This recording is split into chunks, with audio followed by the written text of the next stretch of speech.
What's next for food service? Okay, I knew you were going to ask this, so I actually thought about it. Okay, I didn't want to like show up here with nothing. Usually, I can tell you what I'm really excited about right now, but sometimes that's so narrowly focused it might not be of any interest to anyone here. Okay, I think that the population of the United States has really changed in what we are looking for from food, okay? We, 10, 15 years ago, we were okay with stuff that seems very uninteresting now. So what I think we are looking at for the future here is ways to get utter freshness in everything and a notion of transparency. Like my daughter's generation, I will say, they want to know. They want to know about stuff. They're not happy to be told, eat this, and they will eat it.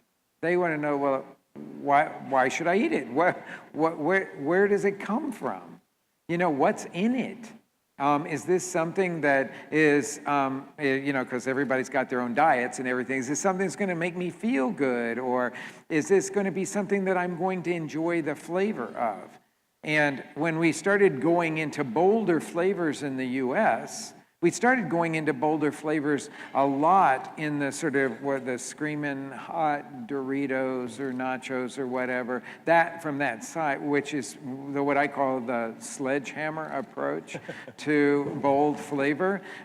It may be fun if you're 13 or 14 years old, but it's not necessarily fun if you're 30 years old. It might just seem like, oh, I remember eating these when I was a kid, but I don't want more than 2 of them right now. But I think that the bold that we are now starting to understand is bold in fresh flavor, dynamic flavor. It can be spicy, but it doesn't have to be spicy. But there's got to be something that makes you happy when you eat it. And that is something that's new, I think, too, especially when we're talking about the kinds of things that you would get in a convenience store or certainly in the airport and all that. And our challenge now is how can we do that in a broader area? How can you folks that are convenience store people offer that more than just say, oh, my fresh offering is some lettuce on a sandwich or apples that you buy at the register? There's other ways to think about that.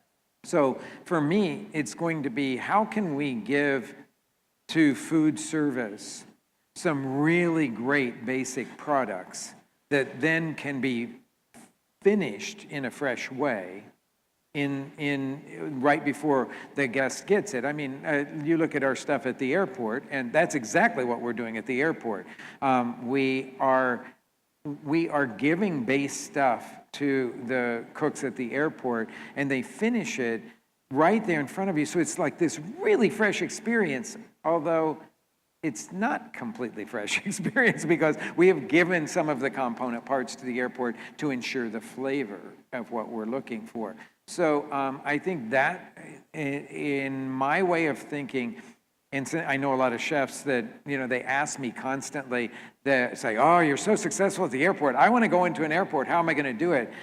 And I always say, well, if you don't have something behind you that can create some of your base flavors, if you're trying to create everything from scratch, it would just be like me telling all of you, no, you got to start making everything from scratch in your convenience stores, and that's not going to happen because the skill level to do that would just be way beyond what you would have or what you would even want to think about.